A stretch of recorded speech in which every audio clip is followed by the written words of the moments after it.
Hello friends, एक बार फिर आपके सामने एक नई प्रेजेंटेशन लेके हाजिर हैं। वर्ल्ड वॉर वन के खात्मे पर 1918 में ऑस्ट्रियो हंगेरियन एम्पायर का खात्मा हो जाता है। चेकोस्लोवाकिया एक नई रियासत थी जो उस वक्त 1918 में जर्मनी और हंगरी से मुकाबले के लिए दो रियासतों के मिलने के बाद बनी, और जर्मनी और हंगरी के इलाकों बहमिया, मराविया और स्लोवाकिया को आज़ाद करके उनको जोड़कर बनाई गई ताकि बड़ी रियासतों का मुकाबला अच्छे से हो सके। इसके बाद इस रीजन में और भी बहुत सी रियासतों ने जन्म लिया। ये रियासत चेकोस्लोवाकिया सदर टोमास मासारेक और एडवर्ड बेनिश की क़यादत में कायम हुई, जिसका मकसद एक आज़ाद सैल्विक रियासत बनाना था।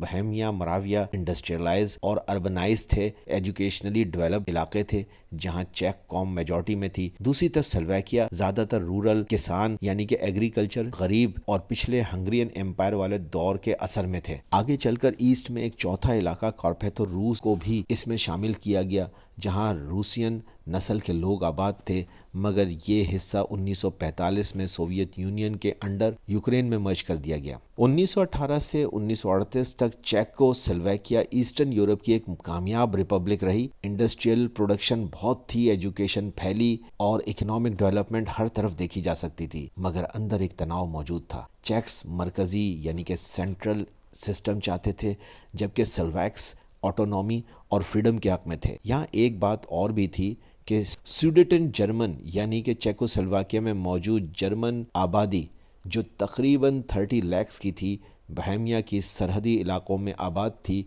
ये लोग नाजी आइडियोलॉजी के तहत अपने उन इलाकों यानी कि सुडेटन लैंड को जर्मनी से जोड़ना चाहते थे। 1938 में हिटलर ने ताकतवर बनने के बाद सुडेटन लैंड का मुतालबा शुरू किया, और फिर ब्रिटेन और फ्रांस की मर्ज़ी से म्यूनिख एग्रीमेंट हो जाता है, जिसके ज़रिए से ये इलाका जर्मनी को दे दिया गया। सितंबर 1938 में ब्रिटिश, फ्रांस, इटली और जर्मनी के दरमियान म्यूनिख एग्रीमेंट बिलाखिर तय हो जाता है। म्यूनिख एग्रीमेंट के चंद माह बाद मार्च 1939 में नाजी जर्मनी ने चेकोस्लोवाकिया के बाकी हिस्सों पर भी कब्जा कर लिया।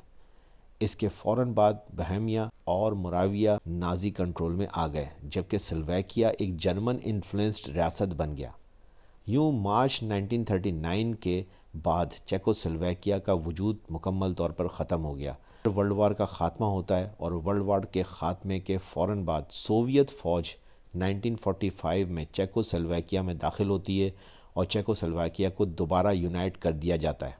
वर्ल्ड वार टू के बाद ईस्टर्न यूरोप समेत चेकोस्लोवाकिया में सोवियत असर बढ़ता जा रहा था। पूरे ईस्टर्न यूरोप में सोवियत आइडियोलॉजी डोमिनेट कर रही थी, और ज़्यादातर मुल्कों में सोवियत डिज़ाइन की वन पार्टी रूल मौजूद थी।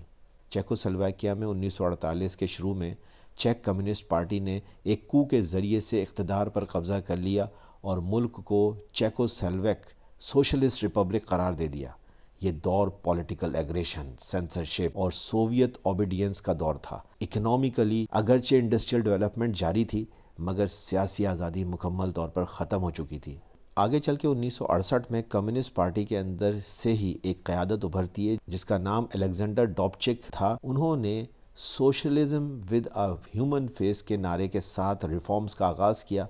उन्होंने freedom of expression, press liberalisation और इकोनॉमिक रिफॉर्म्स की इजाज़त दे दी। आवाम ने उन्हें एक उम्मीद की रोशनी समझा, मगर सोवियत यूनियन को ये पसंद नहीं आया। सोवियत यूनियन की रजीम ने इसे अपने लिए ख़तरा समझा।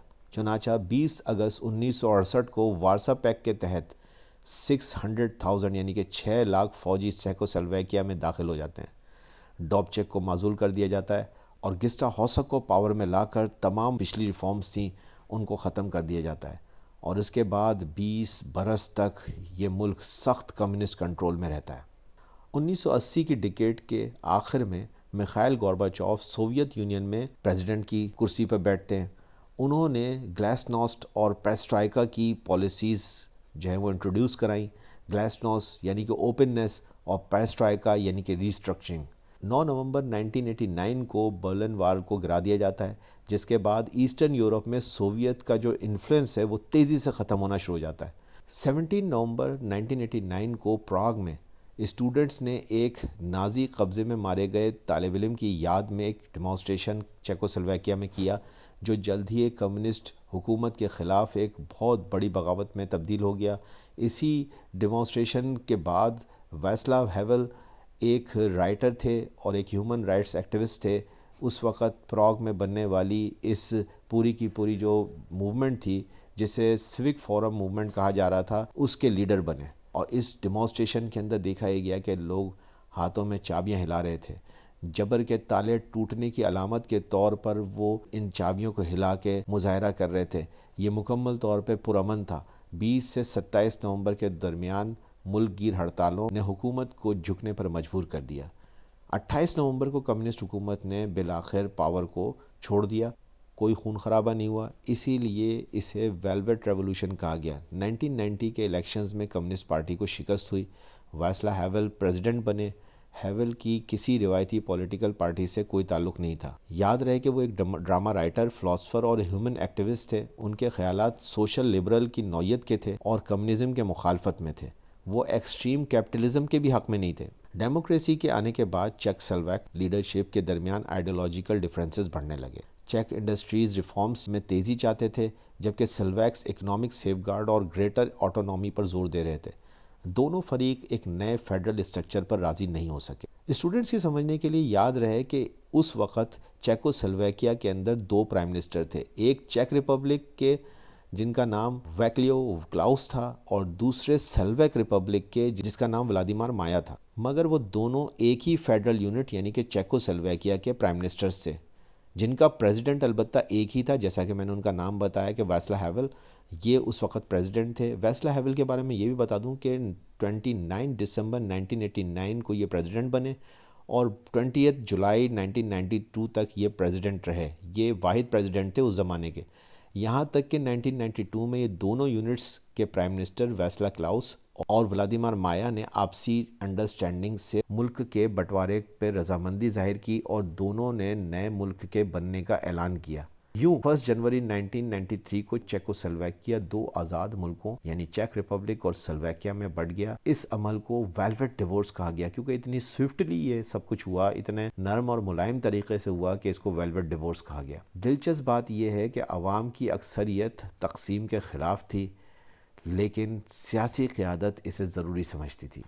دیکھیے اب یہ دیکھنا پڑے گا کہ ایسا ہوا کیوں یہ 1918 میں بننے والی چیکو سلویکیا بالآخر 2 نئی ریاستوں یعنی کہ چیک ریپبلک اور سلویکیا کے اندر تبدیل ہو گئی۔ پہلا ریزن اس کا ہسٹوریکل ریزن ہے، یعنی کہ چیکو سلویکیا ایک نئی ریاست تھی جو اس وقت 1918 میں جرمنی اور ہنگری سے مقابلے کے لیے 2 ریاستوں کے ملنے کے بعد بنی، اور جرمنی اور ہنگری کے علاقوں بوہیمیا، موراویہ اور سلویکیا کو آزاد کر کے ان کو جوڑ کر بنائی گئی تھی تاکہ بڑی ریاستوں کا مقابلہ اچھے سے ہو سکے، مگر ورلڈ وار کے خاتمے کے بعد یہ ضرورت بھی ختم ہو چکی تھی۔ چیک اور سلویکیا ریاستوں کے اندر تبدیل ہونے کی دوسری وجہ پولیٹیکو کلچرل ڈیفرنس تھا۔ چیکس اور سلویکس کی زبانیں الگ تھیں، پولیٹیکل پرائرٹیز بھی الگ تھیں، یہ ایک بہت بڑا مسئلہ تھا۔ پھر چیک ڈومیننس اس پورے ریجن کے اندر موجود تھی، یعنی کہ چیکس کی میجورٹی تھی، جس نے سلویکس میں یہ احساس پیدا کیا کہ وہ کچھ حاصل نہیں کر سکتے جب تک کہ چیکس کے پاس سارے کے سارے پاورز رہیں گے۔ کمیونزم کے بعد ڈیفرنسز بھی موجود تھے۔ ڈیموکریسی کے بعد دونوں پارٹیز ریفارمز کی رفتار اور فیڈرل سسٹم پر راضی نہیں ہو سکے۔ یہ میری پریزنٹیشن تھی۔ اگر آپ کو پریزنٹیشن پسند آئی تو پلیز لائک، سبسکرائب اور شیئر ضرور کر دیگا۔ Thank you very much.